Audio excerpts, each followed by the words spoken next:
Good afternoon, grade 10 students. How are you all? I hope that all of you in a great condition when watching this video. This video is about one chapter in our book, Cambridge IGCSE Business Study, from page 128 until 133. The title is Money and Banking. But today we already discussed about money. I do like this picture. This woman hold big money. Everybody needs money. I believe all of us, you, me, needs money. So what is money? Any idea? Yes. Money is an item which is generally acceptable as means of payment. So when it is acceptable and we can use it as a means of payment, so it means that we can pay something with that, I think we can call it money. Okay? Everything, I believe everything that has history. Money also has history. How money was invented in the past time. Okay, after this, I will display a video about history of money. I hope that all of you already prepare your stationery so that you can write down some points from the video as a source of your knowledge. Are you ready? I hope you are ready. Here we go. Money is a medium that we use to meet our needs, buy goods or services, or pay the salaries of employees. Considering the number of transactions today, it would be impossible to carry out these exchanges without a medium as effective and practical as money. Money also serves to measure the value of goods and services, and so we can use it as a unit of measurement as well. Besides, as money does not lose value in time, it can be used to save wealth. Well, how did money get into our lives?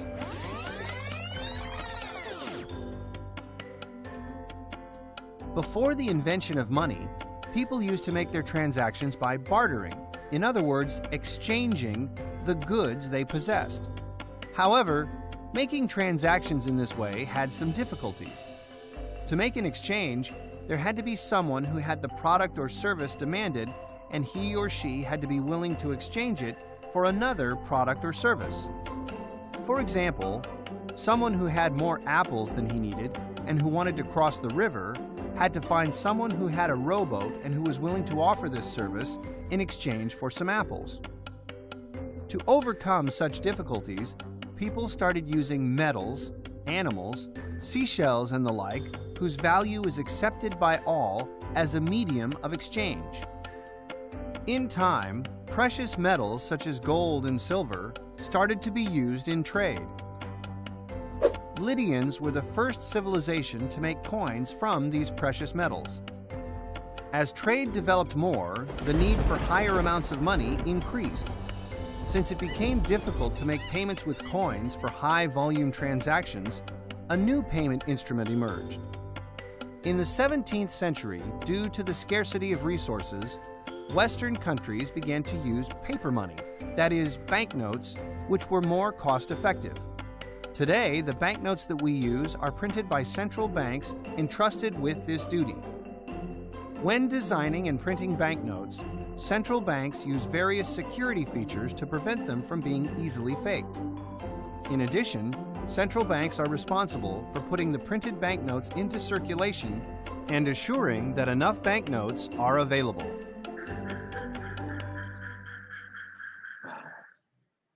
Interesting story, right? Have you got the points? How many points that you have written? Okay, it is. These are the points from me.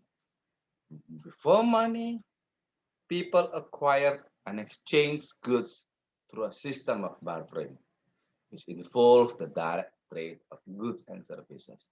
Long time ago, yeah, people barter animal to another food, yeah, or an animal with weapons, barter.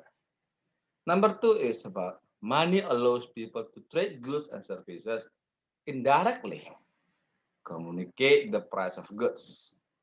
The first region of the world to use an industrial facility to manufacture coins that could be used as currency was in Europe, in the region called Lydia. Modern day, it is Western Turkey. And I think you know where is Turkey, right? In approximately 600 before century, the Chinese were the first to devise a system of paper money in approximately 770 before century. The Asian, yeah, the Asian Chinese one. How's about you? Do you get some more points? Ooh, I'm happy because I believe that you can get more points than these 4 points. Let's continue. Okay, we will discuss about 4 functions of money. Who knows? Yeah, it is about medium of exchange. So money acts as a medium of exchange. Two, money acts as a store of value. Number three, as a unit of account. And number four, standard as a standard of deferred payments. To explain this, I already collect 4 videos to help us to have better understanding. The video is explanation from the expert of economy. So I hope all of you, please give your best concentration and write down the important points. Are you ready? Yes, I believe that you have been ready. Here we go. Well, good morning, students, because this will, of course, be shown in the morning in Tutor Reflections. Delighted to be once again back in the Virgin Money offices in Gosforth with, I'm sure, no stranger to many of you, Mr. Carl Morgan, who is the Structural Liquidity Manager here at Virgin Money. I'm sure I've got that right, Carl, in terms of your title. So, ladies and gents, you will all be aware that the citizenship programme requires you to have some knowledge of money and the financial markets, and I thought what better than to go and ask Carl if he could give us a little bit of a lead on that and a little bit of a steer. So in the course of the next few weeks we're going to be showing you a series of videos all about the money market and the finance markets, and Carl is going to help me to explain those to you. So first of all, thank you very much for agreeing to do this, Carl. Yeah, no problem. A great supporter of the college as ever. So today, Carl, we're going to start with the basic functions of money. Yep. Now, I teach that to my students quite a lot in GCSE economics, but there'll probably be lots of students at the college who don't know really what the 4 functions of money are. So shall we maybe just start by just going through and taking each Absolutely. one of those in turn. So, the first function of money, ladies and gentlemen, is that money acts as a medium of exchange. And Carl, maybe you could just if I just bullet these points and you can maybe just elaborate upon each of them. Yeah, absolutely. So you'll all be aware, but you use money to purchase goods and services or pay household bills and exchange them for anything that you would like to buy in the market or from a service provider. And that, of course, is contrary to what used to happen in the past, where we had a sort of barter system. And of course, it's much more convenient, Carl, to be carrying around notes and coin rather than 5 or 6 lambs to exchange. Absolutely, yes. So it's a very convenient means of payment. Yeah, Okay. absolutely. So that's money, medium of exchange. Yeah, good conversations, right? How's about now? Have you got the points? Yeah, I will display my points. There are 3 points from me. A medium of exchange is an intermediary instrument or system used to facilitate the sale, purchase, or trade of goods between parties. For a system to function as a medium of exchange, it must represent a standard of value. And the last is all parties must accept that standard in modern economies the medium of exchange is currency. I do believe, I do hope that all of you will get more than these 3 points. Okay, let's continue to the second function of money. Okay, number 2. Money then also, Carl, serves as a unit of account. So could you maybe just elaborate upon that one for us? Yeah, so in terms of a bank being able to identify your level of wealth before we would look to approve you for a mortgage or a credit card or anything like that, we would assess the level of money that you're holding. If you're a business, for example, and you are looking to report to your shareholders on the profits that made for the year, one of the things they would look at that point is the level of cash that that business is holding to fund future growth and carry out further acquisition. And the fact that money is used as a unit of account, of course, means that you can very clearly say, okay, this business is worth 10 million, Exactly. and because it's expressed in pounds sterling, Yes. then we know exactly how much it's worth. Yeah, and as a share. Ooh, now they speak faster, but I don't believe that you can catch up. Okay, how's about the points from you? Yes, I will display my points. Yeah, money serves as a unit of account, which means that it is the ruler by which other values are measured. For example, $100 can purchase 2 pairs of shoes at $50 a pair. Money acts as a common denominator, an accounting method that simplifies thinking about trade-offs. Number 2, in the barter system, we saw the example of the shoemaker trading shoes for accounting services, but she risks having her shoes go out of style. The value will decrease with each season. And the last one is the unit of account economics allows a somewhat meaningful interpretation of prices, costs, and profits so that an entity can monitor its own performance. Yeah, my expectation, we can get more points than this. Let's continue to the next function of money. I was on this interview and I was asked to define and define money not from the economics or accounting textbook. And quickly, 3 thoughts came to my mind. So money really is value. Money is value. Money is, it's a store of value. It's a unit of account. It's a medium of exchange. That's what we're taught by the books. But over the years, I've learned that the amount of money that a person gets, what they describe as money, is largely proportional to the amount of value that they have, that they keep, that they store. So for me, of those 3 definitions of money being a medium of exchange, a unit of account, and a store of value, what is most important to me is money is a store of value.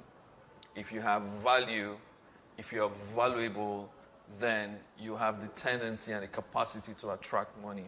So that definition is based on the functions, the things that we do with money.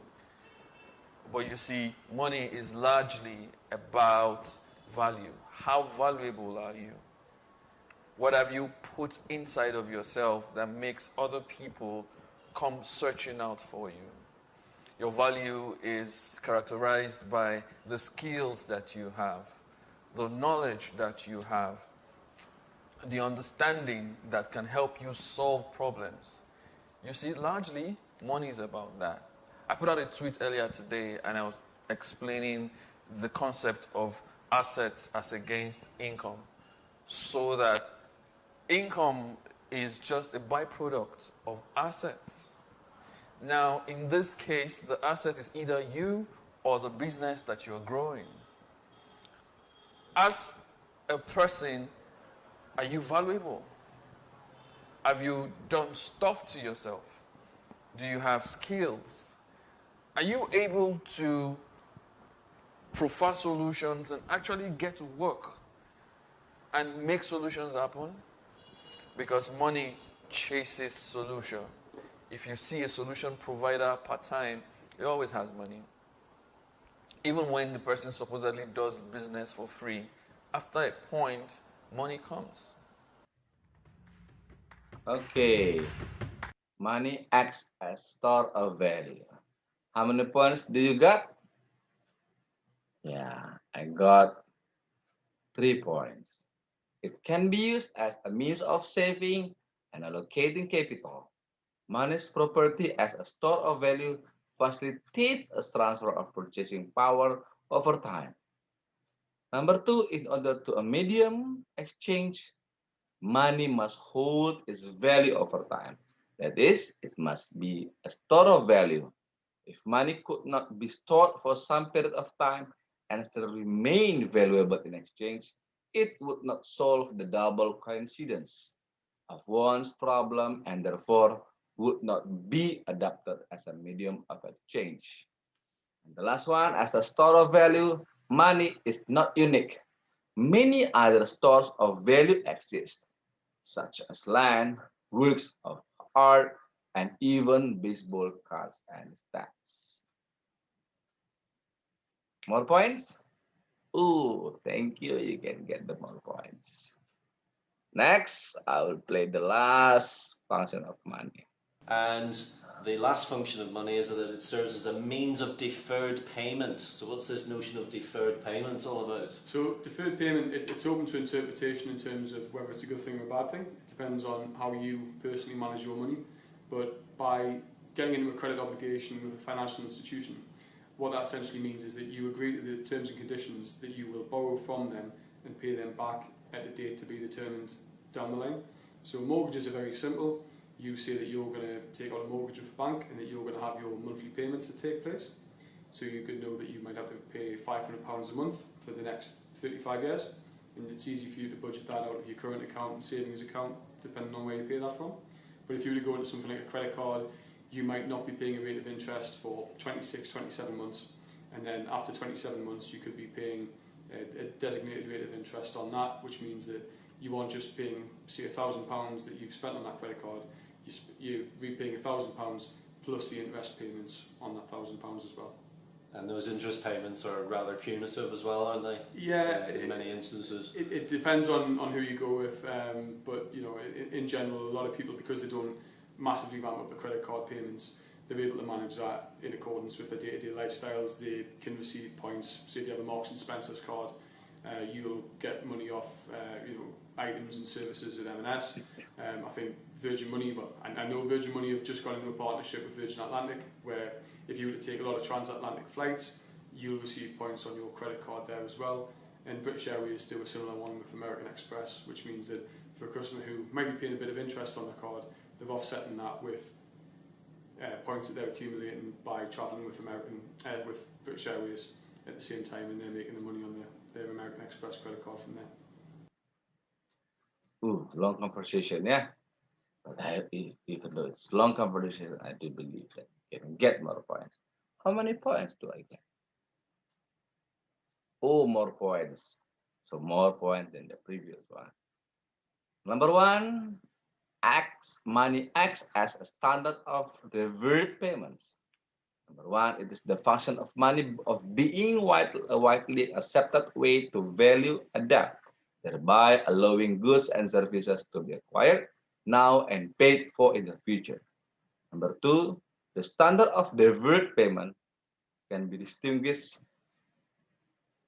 from the medium of exchange function because of how its value might change over time. Number three, if payment is to be deferred, it should be denominated in a unit which is expected to maintain its value. Number four, or the last, deferred payments require durability when used in trade and a minimum of opportunity to cheat others, as the diamond or gold examples illustrate. If I got four, how many do you get? 6? 10? Ooh, excellent. Yeah, that's good. And then this is the last one is about the conclusion. Previously, we saw the functions of money to be the medium of exchange and the unit of account. It is also a store of value. What does the basic idea look like in a flowchart language? Starting from barter, we saw that money imitates the exchange value. Now let's flip it sideways to start a chain. We see that money extends the specialization of goods, while it can store part of the gains from trade. You can hold on to it and spend it later. You can wait until you have enough to buy something big.